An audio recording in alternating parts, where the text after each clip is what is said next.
Hey yo guys, and welcome to my channel. In today's video we will talk about the last one missing, the purple 4-star heroes, and let's jump into it.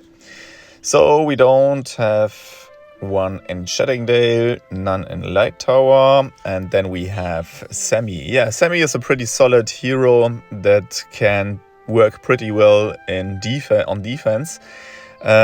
If you awaken his weapon, this is crucial for him. Sammy gains a new passive. When taking lethal damage as a defender, he becomes immune to death for this turn and increases his damage dealt by 50% for 3 turns, takes effect once per battle. Awaken +2, Sammy's skill is enhanced, increases skill damage and counter attack damage by 33%. Awakening +3, Sammy's passive is enhanced when taking a fatal blow as a defender. He becomes immune to death for this turn and increases his damage dealt by 50% for 3 turns, stacks up to 4 layers. When there are allies on the battlefield, Sammy recovers 1 HP and re-triggers the effect until there are no allies left. So, if you are facing Sammy on defense, try to avoid to kill him, because usually you cannot. He will be the last man standing and then you can focus on him, which makes him very nice for the F4 field. So, I will give Sammy an 8 out of 10. And then we have the most hated hero right now, and this is Antia. And the reason for this is also the weapon awakening. Antia's skill is enhanced, hits 5 times, while each hit deals 24% max HP and 3 mana from the target, deals 24% max HP and 10 mana from the target every turn for 2 turns. Awaken +2, Antia's skill is enhanced, skill target broadened to include the target and the nearby enemies. So this is very important. Antia can now drain 3 heroes at once. Awaken +3, Antia gains a new passive, becomes immune to death and all debuffs for 3 turns when casting a skill. So she can go off over and over again. If you don't stop her, you will need specific heroes for it, or you need a nice board control to avoid this. And this is the reason why Antia is a decent 10 of 10. And then we have Kalani, deals 170% damage to the target and less damage to its nearby enemies for 6 hits. Each hit increases the target damage taken by 7% for 5 turns, stacking up to 3 times. So she is like a little Morella. If you don't have Morella, she can be a very nice addition to your deck, increasing the damage of your purple heroes here. And this is why I will give her a 7 out of 10, because she is fast as well. Then we have Tamo, a very underrated hero in my opinion, deals 288% damage to the target and reduces their accuracy by 10% for 3 turns, decreases the caster's damage taken by 64% and takes 80% damage for nearby allies, lasts for 3 turns. And his skill is average, so put him together with his faction on a defense and he will do some magic for you. I will give Tamo a 7 out of 10. And then we have Francis, deals 200% damage to all enemies for 6 hits and dispels all buffs from them, deals 102% extra damage to weaker enemies for 6 hits. Faction buff increases attack and defense by 25% for Naya Church allies for 5 turns. So yeah, usually if you are playing purple, you won't play this faction. You can play him with Kathleen or Dana, to increase their damage, but yeah, or defense. But that's pretty much it what Francis does. Of course, he is dispelling as well, so I will give him a 7 out of 10. Good thing that I scrolled under here, because Dana is hiding. I would have forgotten otherwise.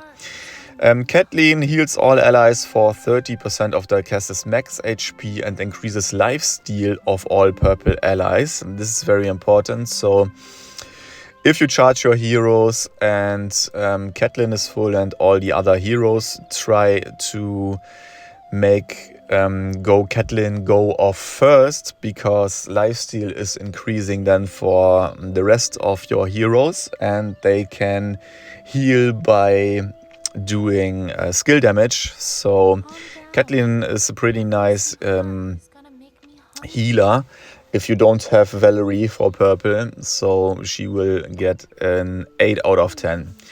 And then we have Dana deals 320% damage to the target enemy and cleanses all debuffs from allies. Deals 100% extra damage when the enemy is of a weaker element for a total of 2 hits. So with Valerie, I think the only one cleanser for your allies, so Dana will get an 8 out of 10. And then we have no one in here. Always need to check here now because we are getting heroes over and over again, new heroes. So you might miss one on that. And then we have the damage machine Mary. Deals a total of 100% damage to all enemies for 6 hits. This is pretty weak. Deals damage equal to 70% of the total damage dealt to the target enemy within 3 turns after 3 turns. So she will do cumulative damage, which means you will stack all the damage of the heroes into Mary's bombs. And then if they are fading out, or if you use Mary once again, things will die, I guarantee you. And still, for high-level players like me, Mary is very, very important for all the tournaments and campaign and stuff. She isn't that relevant anymore for PvP. But still, Mary is one of the best 4-star heroes in the game, so she is a 10 out of 10. And then we have Sarona with Elmist, the only purple stone creator in the game, and she is charge speed average, deals 240% damage to all enemies and turns 2 non-purple Naya stones to purple Naya stones. For defender, restores 10 mana to all purple allies and reduces their attack cooldown by 2 turns. Passive, when an ally casts a skill, increases the caster's damage dealt by 20% up to 40% for 2 turns. Effect is reset when another skill is used. So if you're using Sarona, use her in the last hero in your rotation, because she will do more damage then. Also, her weapon is awakenable. Sarona's skill has been enhanced as a defender. Sarona's skill restores 50 additional mana to purple allies. +2, Sarona's skill has been enhanced. Sarona's skill reduces attack of all enemies by 20%. This is very nice. And +3, Sarona's skill has been enhanced as a defender. Sarona's skill restores 50 mana to all allies, so not only purple, but all. And this comes very handy, so Sarona with her weapon is 10 out of 10. And then we have Sylvia. Yeah, not much relevance here. She is charge speed slow. Deals 170% damage to all enemies, increases all enemies' attack cooldown by 1 turn, inflicts Frosted on enemies for 5 turns. Frosted reduces mana gain by 33%. So Sylvia is a 6 out of 10 at best. Then we have none in here, and then we have Brunhild. Deals 288% damage to the target for 3 hits and inflicts Mystery Mark for 3 turns. Mystery Mark healing received by the target is transformed into 20% mana for Brunhild. Only one such thing can be active at any time. Charge speed is average. Brunhild will be an 8 out of 10. And Jormungandr is, deals 200% damage to all enemies and increases defense for all purple allies by 50%. If you don't have a healer in purple, she can do a nice job for your purple to stay alive. But yeah, that's pretty much it. I don't think I have seen her in 2 years played by anyone. She is a 6 out of 10. And this is about it. I hope you enjoyed this video. Share it with your friends and your alliance, and we will see each other in the next video. Bye bye.